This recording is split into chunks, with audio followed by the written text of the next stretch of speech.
And China's economic growth means it could soon overtake the United States and become the largest energy consuming country in the world.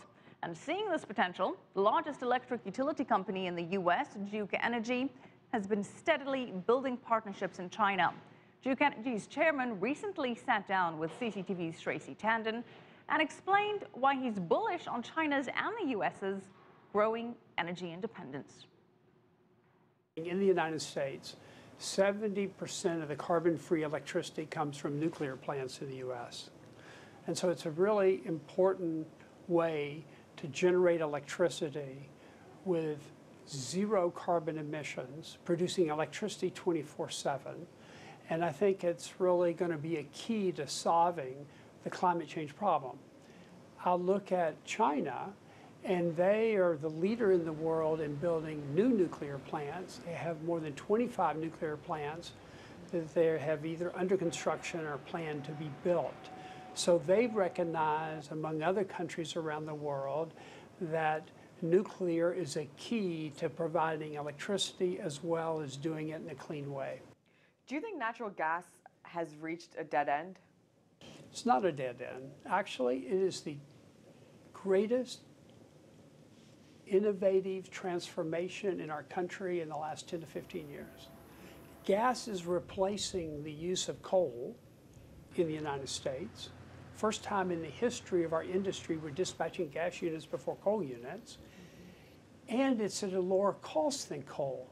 So not only is it cheaper, it is cleaner. And in fact, the United States today, because of shale gas, our emissions of CO2 is back to the same level as it was in 1992 and 93.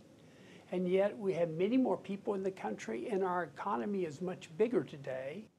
With the recent conflict in Syria, we saw what happened to oil prices. They skyrocketed because of the threat that supply would be limited. If you had a crystal ball in front of you, where do you see oil prices going in the medium to long-term future? You know, I've been a CEO 25 years in the power sector, and I've looked at many forecasts of oil prices and gas prices and coal prices, and I've never seen one that was right. So I'm somewhat reluctant to predict what the prices will be, but I'll make this observation. In the United States, because of the tight oil that's being produced, we're producing 50% more oil in the United States than we did in 2005. We never dreamed that we could produce so much. So our dependency on sources of oil outside the United States is much less. Our dependency on Middle Eastern oil is much less, and over time will be even less.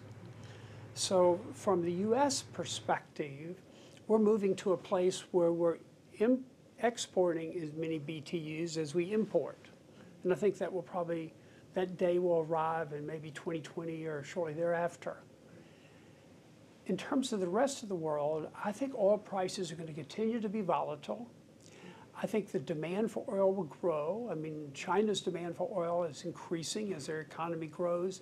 India, all these countries, the developing countries that are growing and growing middle class, more cars, more uses. So I think oil prices will continue to be very volatile, but they would be upward going forward.